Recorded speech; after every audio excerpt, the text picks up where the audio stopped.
Hello everyone and welcome to another speed build. Today I'm creating a little seaside cottage in Brindleton Bay. I was just really in the mood to make something that was cute and cozy and pretty. That was just the sort of build that I wanted in my life right now, especially since the last build that I made, which was that college rental house, was a little bit of a mess. I was trying to make something that was kind of ugly on purpose with that build, so this time I just wanted to make something that had a lot more charm than that build did. I furnished this house for an elderly couple, but you could use it as a family home if you wanted because there are 2 bedrooms, and I furnished one of them as a kid's bedroom because I was imagining that that was a bedroom where their grandchildren would stay if they came to visit them.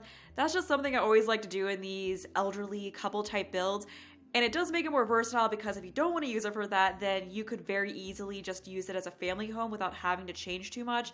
And I was, of course, trying to give this cottage the New England feel that Brindleton Bay has. So I looked at pictures of beach homes from Cape Cod and Nantucket and was piecing together different things that I saw in those pictures. And there was this one article that I found that had, I think it was like 20 different beach cottages or something like that. So I'll try my best to remember to put a link to that in the description in case any of you want to look at that and get a little bit of inspiration for your own builds. I just wanted to have this look of this old cottage that's maybe a little bit worn from the salt air spraying on it. I don't know if this is close enough for the beach for that to actually happen, but I just wanted to have that sort of worn beach house look, and I'm just imagining that this is a couple who retired and decided to pack up the suburban home that they raised their kids in and live a quieter life out here near the sea, or maybe they're just empty nesters, like not necessarily an elderly couple, like they're in their 50s or something like that, not quite elderly, something along those lines. So I wanted this house to have this really quaint and cozy feel to it, and it is very tiny. I wasn't really thinking much about the internal size of this house as I was building it, and then here I'm figuring out the floor plan, and when I went to go do that, I was like, how am I going to fit everything that I wanted to fit in this house? So it took a little bit of trial and error to figure out the floor plan for this, and I tried a few different floor plans. Like the main thing was trying to figure out where I was going to put the stairs that kind of left the most space to work with around it. Like I had one go where I was trying to use L-shaped stairs, and that took up a lot of space, so I could hardly fit anything on the upper level, but I managed to get something that worked out fairly decently with how it is now. And I just added that little study area in the front there to the left of the door because I just wanted things to feel closed off in this build on purpose. So as I said, it just has this really cozy, kind of crowded feel to it. This build is also sort of weirdly situated in the lot because the door that's on the front of the lot is not actually the front door, which I'm sure you gathered by looking at this. But that was just something that I saw when I was looking at pictures of those cottages. Like I saw this one that had a door like that I'm assuming goes into a mudroom. That's what I ended up furnishing that space there as. And then you have the stairs going down either side from that. I just really like looking at pictures of real houses and getting inspiration from those because I see things that I never really would have thought to do so myself. And it's kind of fun to take those little details and then try to replicate them within The Sims and get new ideas that I can put in my bank of build ideas that I can pull from. But here I placed down the wood siding that came with Island Living because I was trying to find a siding that just had that worn look that I wanted. And I thought maybe one of the ones from Cats and Dogs would work for that. There's the one from Get to Get Famous that I thought would work, but I didn't really like how those looked. And then I tried this one and I was like, this is perfect. Like this has exactly that look that I wanted, just kind of that shabby look, while at the same time this house is very cute and nice looking. And I ended up using a bunch of plants that came from the debug menu to decorate around this lot because there were several that I found that were around the world in Brindleton Bay, and I just like taking those plants and then using them so that the houses better fit into the world that surrounds them. I just really like this lot in particular. This is probably my favorite lot in Brindleton Bay because it's close to the water, it's sort of tucked away into its own private little spot, so I really enjoy building on this lot. I think it's also probably the closest one to the beach in this world. I know there's that 64 by 64 lot that's near the beach, but I don't care if it's closer or not. That's a 64 by 64 lot, so I did not enjoy building on that quite as much. I don't do many 64 by 64 builds for a reason, because it's just a bit of an undertaking to try to build on a lot that big. Like, I did that Cinderella castle a month or two ago, and that build took me 2 or 3 weeks to finish, just because of how much lot there was that I had to deal with. So yeah, that's why I don't really build on lots that size that much. I just like the little cozy lots like this one, which is, I don't know, 15 by 20, something like that, or 20 by 20. I don't know the exact size of this lot, or 30 by 20s. Those are usually my preferred lot size. But at this point, the landscaping is most of the way done. I think I've got pretty much all of the plants in, so we're just finishing up with adding some more in over here. And I think pretty much every plant that I used on this lot is something that came with cats and dogs, either in the build menu itself or within the debug menu. And then we got a little clothes drying line out here. I could just see them liking to go out here and hang their clothes up and let them dry in the lovely breezes of the bay. And just getting some lights in now and working on furnishing the various, or the 3 deck areas or the 2 deck areas that there are in this house. So on this deck here, I added a little floor arranging station, because I just imagined one of them really enjoying making floor arrangements. Like, I just see this couple as being 2 Sims who are very into spending their time outside. Like, maybe they like to fish together, and they like to walk along the beach and pick up the different feathers that they see and collect them, because you'll see in a bit that when I furnish the study, I stick a whole bunch of those feather decorations that you can get out of the debug menu on the wall. So that's sort of like where they put their feather collection up. And then we got a little chess table out here. So I just imagine that that would be a very peaceful spot to sit there and play some chess. I mean, if I had a house like this, I would probably be wanting to just sit outside on the porch a lot, or maybe I wouldn't. I don't know. I'd probably just be on my computer inside the whole time, to be honest. As much as I like to say I'm someone who would sit outside and look at the beautiful bay views. But up here, we do have a little deck that is off of the larger of the 2 bedrooms. So we just have a lounge chair up here and a table with a lamp on it and some plants. I would have really loved to have been able to fit another lounge chair up there, but unfortunately, there wasn't really enough space for that. But that is it for the outside of the build, so now we're on to the inside, starting with trying to figure out what kinds of wood colors I wanted to use. So I knew I wanted to use the wallpapers that came with cats and dogs, and at first I was going for this wood swatch that I think pretty much every time I've done one of these Brindleton Bay builds I've used. Like, this is my go-to wood swatch, but I was trying to figure out the colors of the doors and everything like that, and I noticed that none of the swatches really matched that wood grain, and it was bothering me. And then I decided, I should probably try to use a swatch that I don't really use often. So I gave this blue swatch here a go, and I gotta say, I really like it. I know I tend to go for blues a lot in my builds because blue is my favorite color, but I never really, I don't think I've ever really gone for a blue wood grain on the wall before. So because of that, this is something that is different for me. And I was going to use this really light wood on the floors, but I ended up changing it because I just wasn't really feeling it. And I wanted to use a lot of lighter woods like the one on this table here in this build. And that would have been too much of that same kind of wood color. So I thought this was something that looked a little bit better.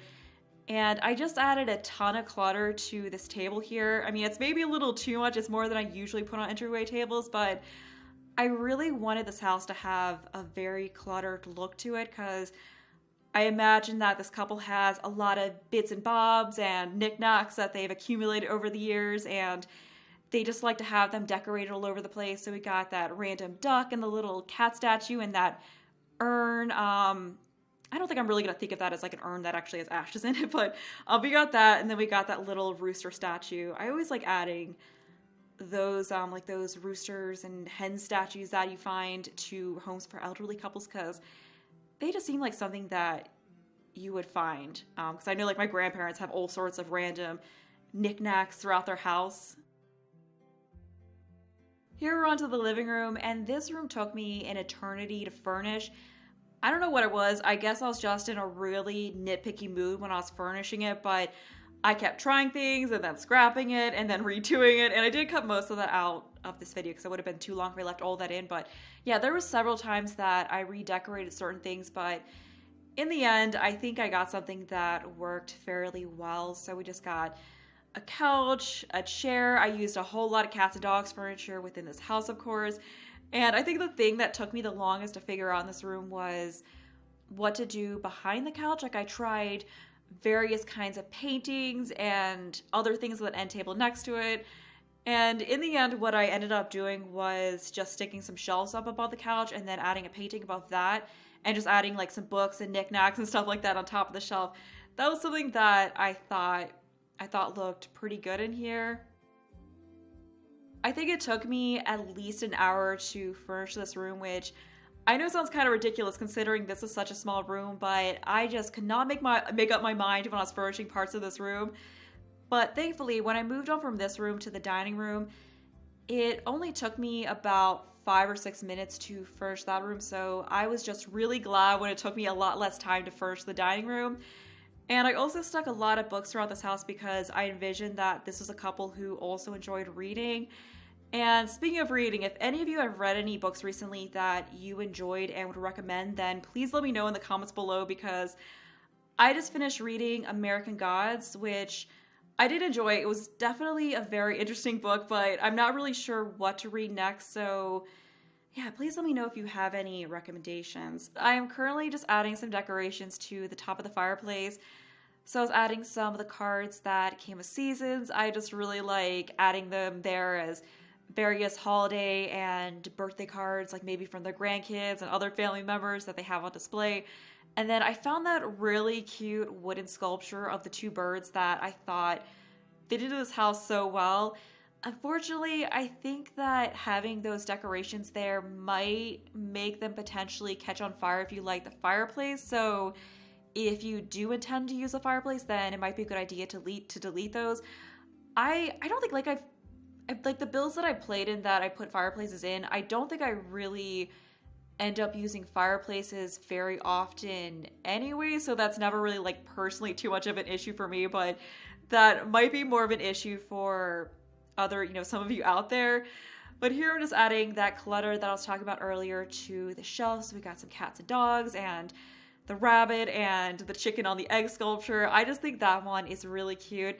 And I also added some pet stuff to this house. Like I have that scratching post over there next to the TV, and I also stuck a litter box in the mudroom. I was about to say a mud box in the litter room, but that doesn't really make sense.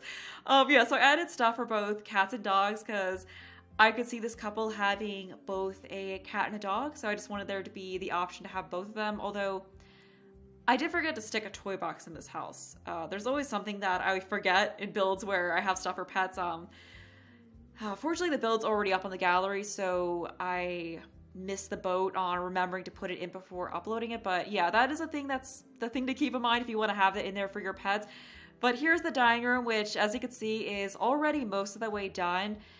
I did add a couple of china cabinets into this room because I felt like that was a very grandparent-like thing to do, to just have a ton of, collectibles and multiple cabinets to store them in. Because I know for my grandparents, like at their house, they have the same kind of thing where there's like multiple china cabinets in the house, like little knickknacks and stuff in them. Here we're onto the kitchen. There's nothing too exciting about this kitchen. I just kind of continue that same blue theme that we had throughout the rest of the house. I did change this flooring though. This isn't the one that I originally stuck with. And I did like how these base game cabinets looked here in the kitchen.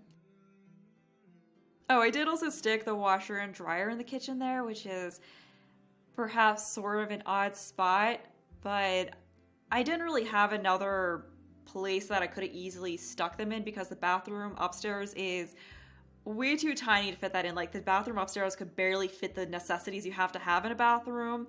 And I thought about putting it in the mudroom, but I don't know. I didn't really think it would fit very well into that room because they would have had to have been under the windows, and I just didn't think that would have been a good spot.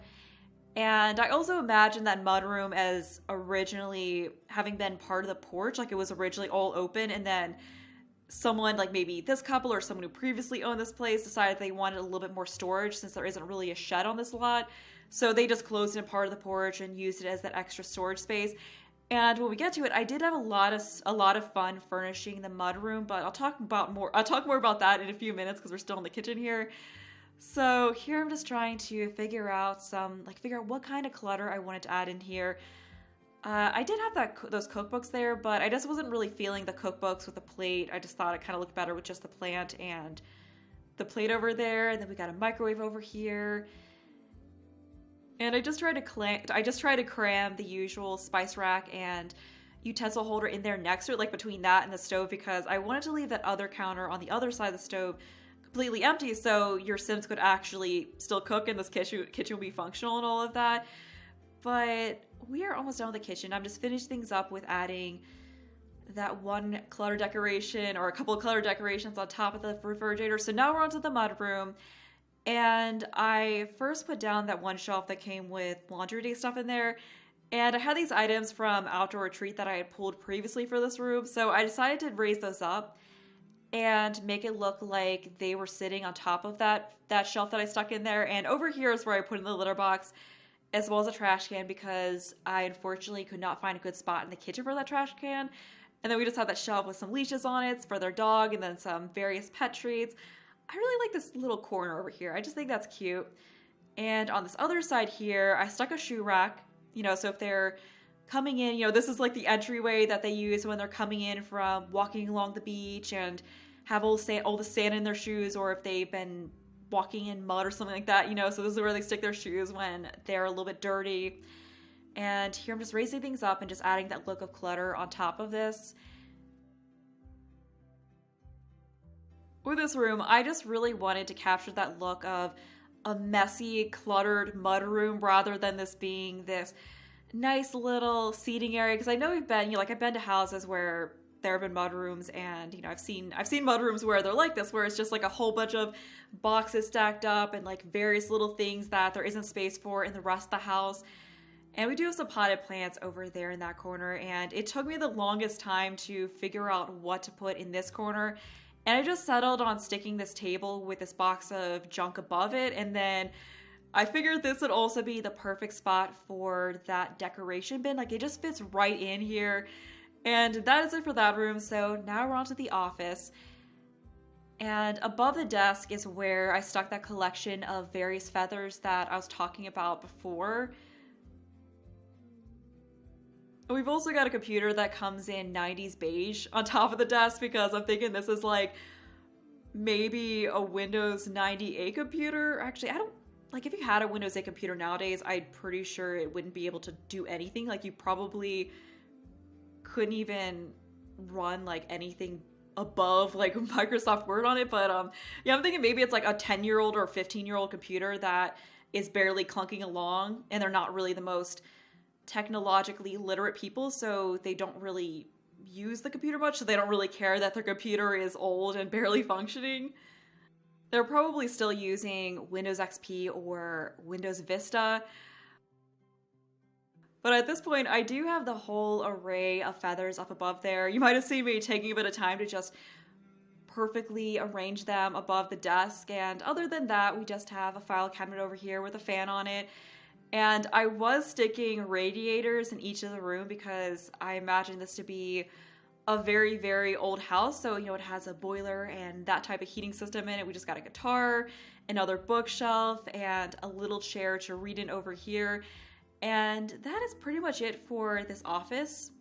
There's not really too much more that I need to put in here. We just got a rug going in there in the center, and I swapped out this Discover University chair for this one from Cats and Dogs, and then I picked out that plaid pattern of it, and I was like, this feels like something that really fits in with this house. So that is it for the lower level. We are now on to the upper level. So the bedroom that's on the left here is the one that I furnished for this couple, and then the other one that's smaller is the one that I furnished for their grandchildren. I couldn't really fit a ton in this landing area up here, so we just got this little hutch. And I actually had to size it down to even fit it in. So I just had to do this whole trick where I put lamps on it and filled in both of the original swatches, and then put that handy dandy red shelf out and then use that to stick the lamp on to make it look like it's actually sitting on top of this. And I haven't really talked about that shelf in a while, so just as a refresher, in case you don't know what that is, it's just this custom content shelf that you can use to more easily control the height at which you put items when using Move Objects cheat, because otherwise, when you're using the 9 key or the 0 key to raise them up and down, you're just kind of limited to certain levels that they'll raise to, and that doesn't always coordinate very well with the heights of things. So that is just something incredibly useful to snap stuff to so that you can get that exact height that you wanted. And there is a link to download that in the description of this video, and I have it in pretty much every other build video on my channel since I've got that shelf. It is just a lifesaver. Like, ever since I put that into my game, I don't think I've really done a build without it. It is just incredibly useful for furnishing. But here I'm working on the bathroom, and I really like this bathroom. It is very tiny, but I still am just so happy with how it turned out. But we're on to the bedroom, and I used the Discovery University bed in here rather than the cats and dogs one, which is typically my go-to for a house like this, but I really liked how this bed fit into this room. I just feel like this whole room is very nice and charming. And something that you'll see me do with these end tables in a minute is that I make it so, yeah, here I'm doing it. I'm making it so the lamps aren't in the exact same spot on each of the end tables, because I originally had them in the slot that they snap into. That's directly in the center, but I was adding all this clutter around it on the different end tables, and it just didn't really feel right to me because I was trying to go for this realistic look. And I realized that it might look better if I actually make it so they're in different positions on the end tables, which some of you might not like if you're very particular about where things go and you don't like it when things are off center and all of that, but it's something that I find makes builds look more realistic. You know, sometimes it's like, sometimes the thing, like a good tip for making builds that are more realistic is having just a subtle imperfection, like taking something and then moving it slightly off center, because I know looking around my own house, things usually aren't perfect. Like looking at my bed and where the lamps are at the different end tables, they're in different spots. Like I have my lamp closer to where I am on my end table, and then on my husband's end table, he shoves his all the way to the other end because he has like different stuff in front of it. So, you know, everyone kind of does their own thing with their side of the bed. So I just like to kind of reflect little things like that in builds, and it's subtle, but I think it does make kind of a difference. Here I'm just adding the finishing touches to this room, and I was moving the hamper and that mirror over to the other side so that I could have a little sitting area here in this bump out. So we just got the chair and a plant, and I ended up swapping that one out for the cats and dogs one because I just like the look of that one a bit more. I tried using that Discovery University chair in this house in a few places, but I don't know, I just wasn't really feeling it each time. But now we're on to the last room, which is the kids' room, and I really like this room. I think it turned out pretty well. And I was seeing it as they don't have just one grandchild who comes and stays in this room. Like they have multiple grandchildren from different kids of theirs who will come to stay with them at different times. So this room sort of has different things in it that correspond to each of those different children. So it's not really the most cohesive kids room. And there I just took a couple of those book decorations that we got with Tiny Living stuff and then combined them and then put them on the back of the end table, because I like the look of that just being a collection of various kids books that they like to pull out and read to their kids before bed. I just thought that was a really cute idea. Since this isn't a permanent kids room, I was trying to not make things too cluttered. Like there is some clutter in it, but I wanted to feel like it was orderly clutter that was put away, since, you know, like I said, it's not a situation where a kid is staying here the whole time, so maybe when they're visiting they make a bit of a mess of things, but after they leave, the grandparents come in and put everything away and make it a little bit neater. But we are coming up on the end of the building part of this video, so I just want to say that I hope you all are doing well and staying safe, because things are just still crazy out there in the world. Like we're going through a pretty wild time right now, like a pretty scary time, and it'll continue to be like that for a bit. So yeah, I just hope you all are doing well, and as usual, this build will be up on the gallery if you want to download it, so I will have a link to do that in the description. I'll also have other stuff in there on how to find it in-game, and that's gonna be it for me, so hope you enjoy the rest of the video.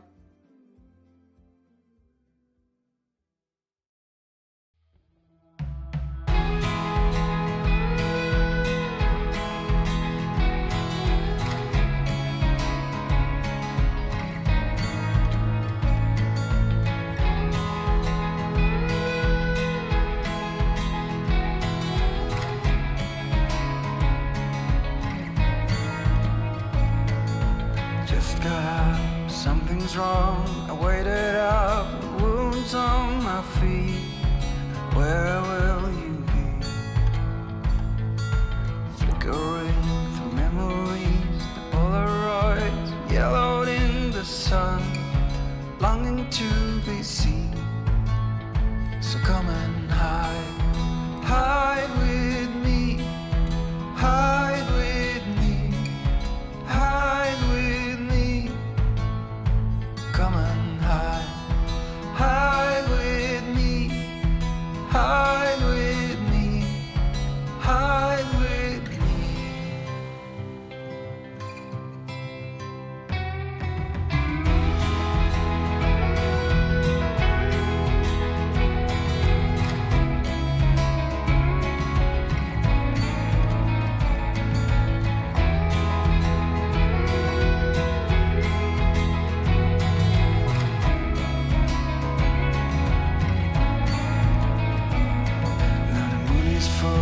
Stars are bright, they call you up just to hear your voice on the machine. Nothing will be like it was, but you will always be my first choice, just as it seems. So I left the hours broken.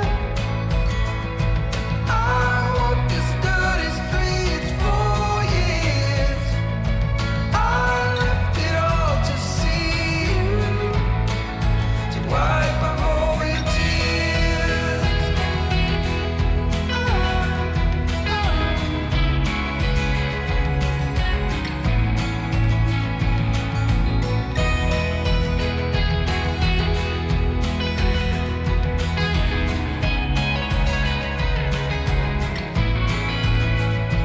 Will you hide with me, hide with me, hide with me. Come and hide with me, hide with me, hide with me. The sun is up, the clouds are gone, but I'm still here with wounds on my feet. Where will you be? If I